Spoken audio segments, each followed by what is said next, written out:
Hello, good afternoon and welcome to the Midday News.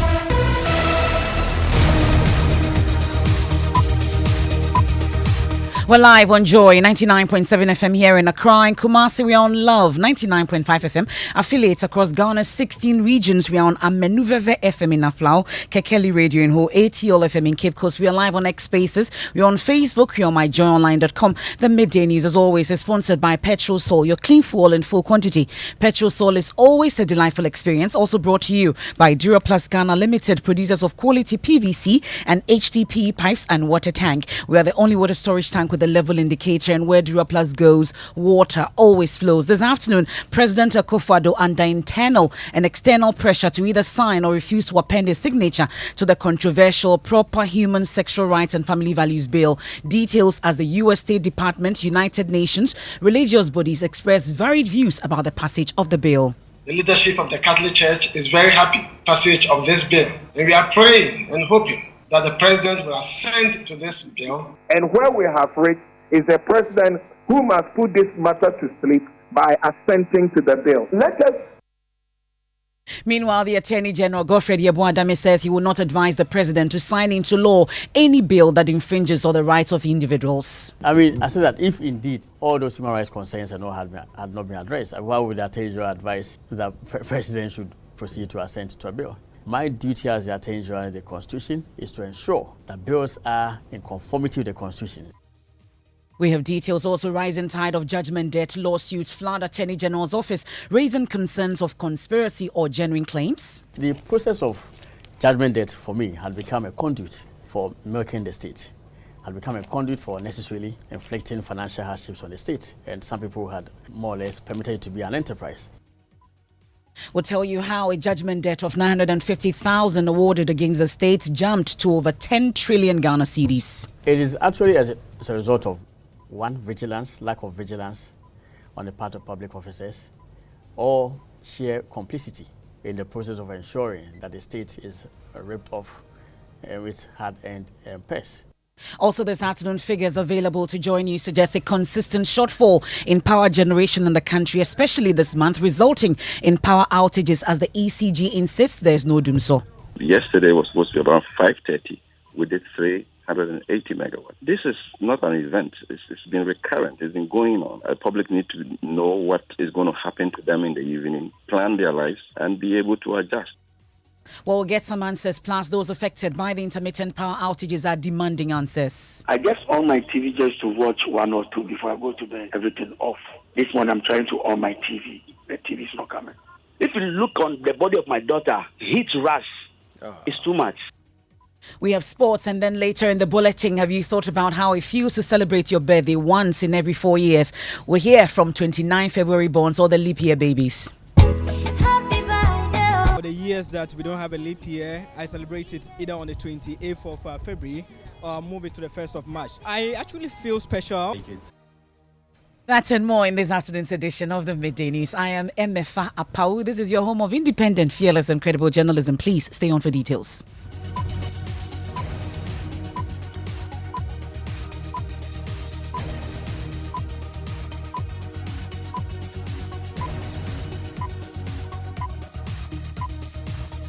Many thanks for your company. Now, President Akufo-Addo is this afternoon facing intense pressure in the wake of the passage of the Proper Human Sexual Rights and Family Values Bill. While diverse opinions from both the international and religious communities are deepening the rift on the issue.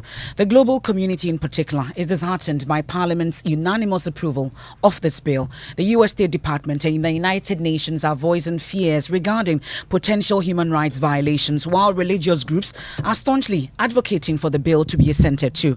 Well, this sharp division is intensifying pressure on the president to come to a decision on this matter. We'll hear from the Attorney General Godfred Yeboah-Dame and the religious bodies. But first, let's get into the concerns of the international community in particular. Head of our Foreign Affairs Desk, Blessed Sukan, joins me in studio with details of what we are learning. First, let's talk about the concern expressed by the U.S. State Department. So the U.S. government, through its spokesperson for the U.S. State Department, Matthew Miller, released a statement a while ago to the press indicating indicating that the bill, or now which is becoming law, will, quote, undermine Ghana's valuable public health, media and civil space as well as the economy, unquote. It adds that international business coalitions have already indicated and stated that such discrimination will harm business and economic growth in the country, a reason for which the U.S. State Department is equally raising concerns about this latest passage. Well, let's talk about precedent. What kind of repercussions have other African nations faced historically when they've adopted similar positions against LGBTQI plus rights? The last African country to have passed an anti-homosexuality law before Ghana is Uganda. Uganda is one of the latest countries to have done that. And after the passage of that law, the United States government responded first by restricting entry into the United States territory for current and former state actors responsible for the passage of the anti-homosexual law in Uganda. Additional sanctions were also imposed, including curtailing, direct government-to-government funding, and also getting the World Bank to ensure that there's some sort of protection of human rights, which will be, intertwined in all of the frameworks for development assistance. Now, travel alerts as well as business advisories will be triggered by the United States, which was done in the case of Uganda, and that tagged the country as unsafe for the LGBTQ community and also for doing business. So there are fears as well that Ghana, being the latest country to have passed such a law, may come under such sanctions as well. Well, the UN has also joined the fray in terms of their concerns about it. What exactly are they? So the UN High Commissioner for Human Rights are also putting out today that the passage of the so-called Human Sexual Rights and Family Values Bill is profoundly disturbing in their view. He's been warning that the bill actually broadens the scope of criminal sanctions against sexual minority groups such as lesbians, gays, bisexual and those of the transgender community. Thank you very much, Blessed Soga. Still monitoring for the varied reactions coming in from the international community on the passage of this particular bill. And still against the passage of the bill is a coalition of 18 civil society groups who are considering legal action if the president signs the bill into law. Audrey Gajakpo is board chair of the Ghana Center for Democratic Development and a member of the coalition. We're going to continue our advocacy and continue to repeat like a broken record, but worth repeating, why this bill is harmful to our country's democracy and our country's development, okay? And we hope that the president will listen. So we will make representation to the president not to assent to the bill. And if that fails, to be sure to prepare ourselves to go to court. Well, on the other hand, the Christian community is excited and is pushing the president to sign the bill. Listen to Secretary General of the Catholic Bishops' Conference, Very Reverend Father Clement Kwesieje, and former General Secretary of the Christian Council, Reverend Dr. Kwabno Punifrempong. The leadership of the Catholic Church is very happy with the passage of this bill. And we are praying and hoping that the president will assent to this bill so that it becomes law. And congratulations to Parliament for the 100%. And that is our objective, because from the Christian point of view, the bill seeks to promote what Christianity is all about. We have seen enough, and where we have reached is a president who must put this matter to sleep by assenting to the bill. Let us build our country. The president raised this issue that we must build Ghana beyond aid. This is the time. Now, economist and educationist Professor Stephen Ade has also backed the passage and believes the president will sign it into law. He spoke to my colleague Benjamin Akakpo. First of all, I expected it to be passed because... Sooner than now? Well, as for the timing, I wouldn't comment about it. But I think that the MPs knew that if they didn't pass it, they will all lose. Establish that the Attorney General is a protector of the public interest. Attorney General does not protect any private interest at all. My duty as the Attorney General in the Constitution is to ensure that bills are in conformity with the Constitution. And we have had instances where I have even challenged the process of passage of bills in Parliament. There was this Justice Abdullahi matter where the citizen actually challenged the process of passage I think taking of decision by Parliament. Yes, and I on it. My position was upheld by the Supreme Court. Well, that's a Godfrey Yeboadami, Attorney General, in that interview with Kojo Yankson. I must add that interview was conducted before the passage of the bill yesterday. But let me bring in a proponent of this bill, who MP, Emmanuel Kwesi Bejra. Many thanks for your company here on the Midday News. Well, listening to the varied division and reaction to this particular passage, is this something that you anticipated? Thank you very much, and good afternoon, Emefa, and good afternoon to your cherished listeners. It was expected. We anticipated that there will be varied views from the Ghanaian populace, and however, we know that majority of Ghanaians supported us in the passage of this bill. There are a few minority, including the G18, that are against it, and the international community too. You've read the U.S. State Department as well as that of the UN Human Rights Rapporteur statement. We are not bothered at all. For us, what is just and what is right for Ghanaians is what we've done in Parliament. And we are grateful to all of you, including the media houses, who have supported us all this far till this bill was passed yesterday. The anticipation that we had initially was the fact that you have groups of people who will be against this bill. I mean, it's obvious.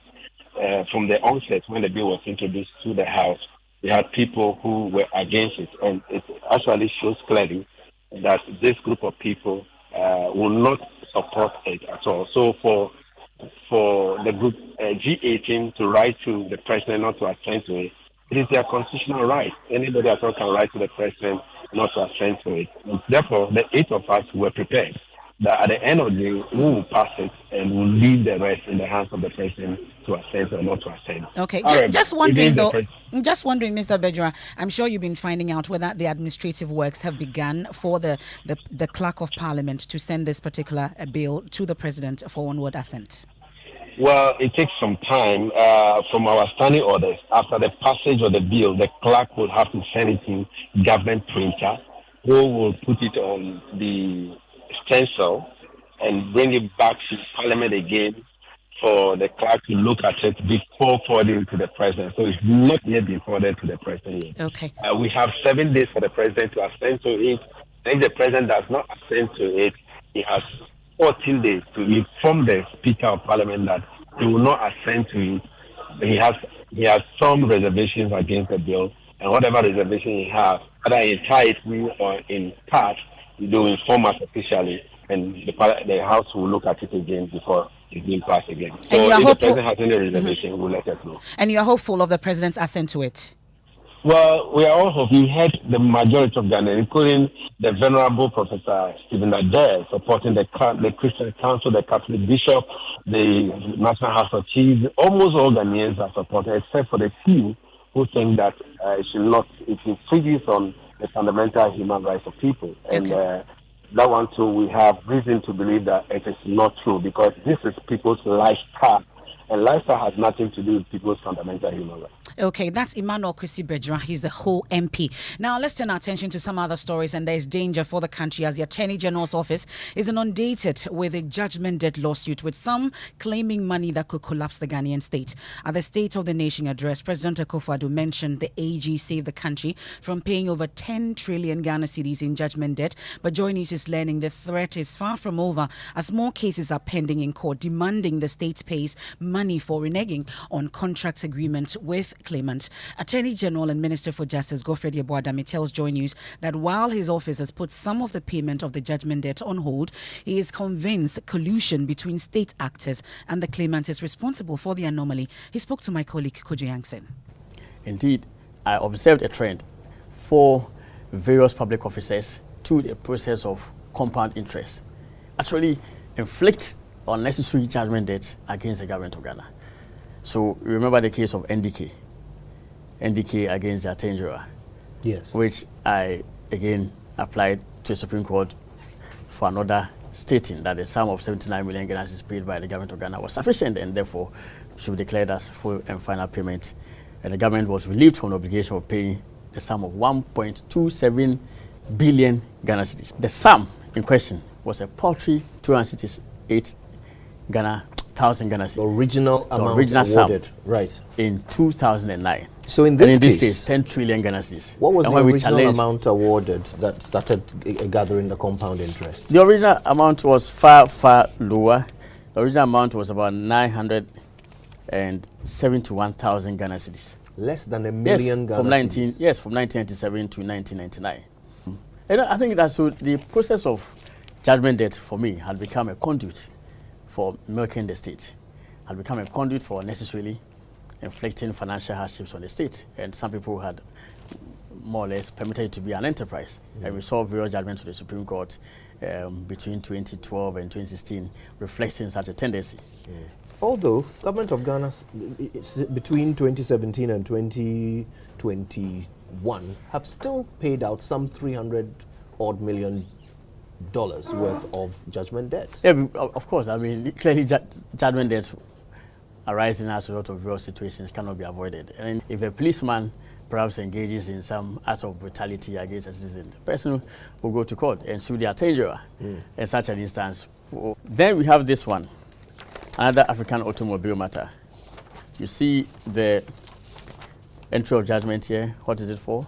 582 billion Ghana cedis. So again, a claim for some breach of contract by the government of Ghana. And this is what they allege was owed by the government of Ghana. The court suspended the execution of the judgment. People in government before you colluded to have these judgment debts awarded. Yes. When there was really no case for such payments to be made. Well, I think that it is actually as a result of, one, vigilance, lack of vigilance on the part of public officers, or sheer complicity in the process of ensuring that the state is ripped off with hard-earned purse. Well, you heard that the Attorney General there, Godfrey Yeboah-Dame, in that interview with my colleague Kojo Yankson, makes reference to especially to the Africa automobile case. And thankfully, Professor Kofi Abuchi, we know, represented in that case and joins us on the line with more on this. We are grateful for your time here on the Midday News. You've been listening to the Attorney General, at least in reference to your case also. He raises issues about collusion or sheer complexity in the matter. How do you respond to it? Well, first of all, typically I do not like to speak publicly on cases in which I'm involved, but because the matter has been one of public interest, that justifies me having to also respond in some way. I can understand the difficulty of the Attorney General as a legal protector of the country. However, since we were instructed by our clients, we have not detected any instance of collusion on the part of our client with any relevant agency. What we know is that there was a contract between our client and the state. The contract was breached. Simple and elementary principles of law. A party who suffers injury in the process can vindicate its rights in court. Our client vindicated its rights in court. The matter traveled through the courts, and as the Attorney General indicated, the High Court gave a ruling or judgment. It was affirmed by the Court of Appeal. The Attorney General's department or the Attorney General was in court. The Attorney General defended the interest of the state. There was extensive evidence that was led before the court. The Attorney General had the opportunity of responding to the evidence and therefore bringing out any circumstances of collusion between our clients and state officials or any other persons for the matter. The court had the benefit of reviewing the evidence and giving judgment in the process.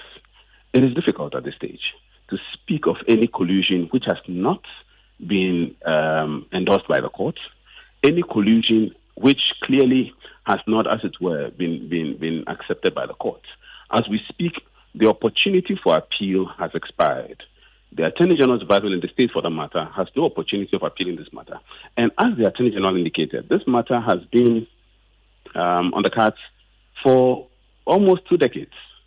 And speaking about collusion at this stage, in our opinion, sounds belated. But of course, the Attorney General has a job to do, and he's fighting very hard in the circumstances to protect the public purse. What I can say, however, is that it does seem that the state has sat by and watched on as a judgment that was given against it has ballooned out of control. And you can hardly blame a person or an entity which had a right And all it did was to vindicate that right. Well, we started from 582 billion. That was the original award. Now, where does it stand in terms of the current amount? Over 10 trillion? How much exactly are we now? Look, I can tell you that the figures are going way out of control. Indeed, let's say our clients tried, under circumstances that normally are not what is done, tried to, as it were, compromise on its rights, and therefore to ask for the payment of what is considered a paltry sum in comparison to what it got in judgment. And this was in recognition of the fact that the amount as it is growing can simply not be countenanced and paid. And the amount is now 14 trillion. How much exactly are we current state? At the last count? With you, I don't even know. And the reason is because the amount keeps growing by the day. Or rather monthly, so to speak, how it is supposed to be calculated. So as we speak, the amount keeps growing, and every time the payment is not made, the amount is just growing and growing out of control. And even as lawyers, sometimes we are not very sure how we are going to go about the execution, given that the state continues to allow the amount to grow. So even though the Attorney General can look at this as protection in one breath, in the other breath, given that the matter is not over, should this amount one day be paid? The question is, how is it even going to be paid? And even as lawyers, we are constrained to go into full execution in the circumstances of our clients, a conversation we've had with our clients on many occasions. Well, Mr. Kofi Abuchi, we'll leave it here for now. Well, this is a matter that we'll definitely look into subsequently. But the full interview with the Attorney General, Godfred Yeboadame, will be aired on the Pulse at 3 p.m. on the Joy News channel with Elton Brobe. You want to catch that full interview also on all our social media platforms and myjoyonline.com. Now, power outages, especially this month of February, has become a normal phenomenon in the capital city of Accra and the Ashanti region. But there's been little explanation from players in the sector. Joy News is, however, learning of consistent shortfall in supply, forcing the Electricity Company of Ghana to undertake unannounced load shedding. Executive Director with the Africa Center for Energy Policy, Ben Boachi, says financial and managerial issues are responsible for the power outages. Let me give you some statistics. Just this month, on the 2nd of February, the total shortfall was about 530 megawatts. So we cut exports and reduced it to 180. 14th of February, we had 390 shortfall. We cut export and reduced it to 190. On 16th of February, we had 360 megawatt shortfall, and we shed 110. Well, the minority in parliament say Ghana's power sector is on the brink of collapse on the back of recent intermittent power outages. According to minority spokesperson on Mines and Energy, John Jinapo, government is so broke and unable to purchase fuel to power the thermal plants to generate electricity. And it appears, based on information available to us, that the power sector is collapsing. Since 2nd February, we are talking of about 1 month now, there have been persistent and consistent load shedding by the generation companies. Indeed, the load shedding is getting worse by the day. Parliamentary Affairs correspondent Kwekwa Santi joins us with details of that press conference. Kwekwa, they are also demanding an official announcement of a load shedding exercise. Well, yes, that's the demand of John Jinapo, who says that clearly from all that we are seeing, there is load shedding going on and government must officially announce that. And some interesting news from Parliament. Whilst the debate on the State of the Nation address was ongoing in the House, the power trips and the Zoom saw in the chamber, it takes about a minute and then the lights come back on. It was just around the time that Abdul Nasser, the Deputy Minister of Finance, had said that this government had kept the lights on. Well, that's a Parliamentary Affairs correspondent, Kwekwa Santi there. We can hear from the Managing Director of the Electricity Company of Ghana, Samuel Dubik Mahama, blaming the outages on some malfunctioning power plants. What we are experiencing are a few scattered issues here and there. The issue that the PRC raised about fuel is not this position of the current situation that we are seeing on our dashboards. Currently, one of the power plants is down, Send Power for that matter, and we are working with them to troubleshoot and bring it back up. So we are waiting for them to come back up. But that hasn't affected much of supply within the country. That's Samuel Dubik Mahama insisting that Dumso is not back. You're listening to the Midday News. You're on Joy 99.7 FM, made possible by Petrosol, your clean fuel in full quantity. Petrosol is always a delightful experience. Also brought to you by Duraplus Ghana Limited, producers of quality PVC and HDP pipes and water tank. Where Duraplus goes, water flows. We'll return from the break and we'll get to hear from the 29 February borns or the leap year babies. Have you thought about how it feels to celebrate your birthday once in every 4 years? or the years that we don't have a leap year, I celebrate it either on the 28th of February or move it to the 1st of March. I actually feel special. It's kind of magical.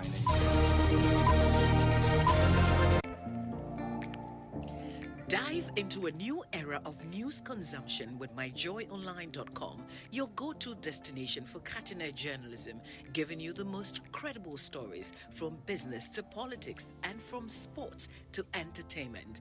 Myjoyonline.com introduces an upgraded news website meticulously designed to empower you with an enriched browsing experience like never before. Experience the future of news browsing with myjoyonline.com.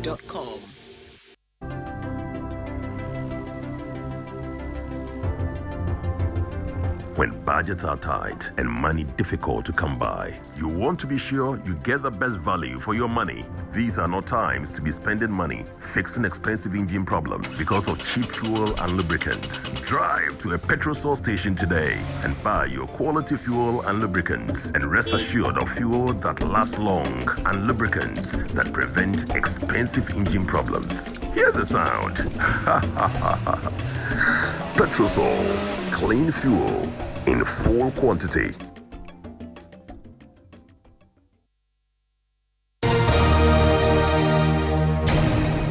Thanks for staying with us here on the Midday News. Now, the Ghana Refugee Board is set to relocate persons affected by the demolition of structures at the former Budumburum refugee camp to the Western region. Executive Secretary Tete Paddy says it's difficult to state the number of people affected because most of them are not refugees. The demolition was going to take place in 2020, but at the time, the Ghana Refugee Board requested that it be put on hold. And that was to enable us sensitize the residents and advise the former refugees to move out. So it has not come as a surprise to us that the demolition has taken place. It is difficult to put a number to it because most of the people there are not refugees.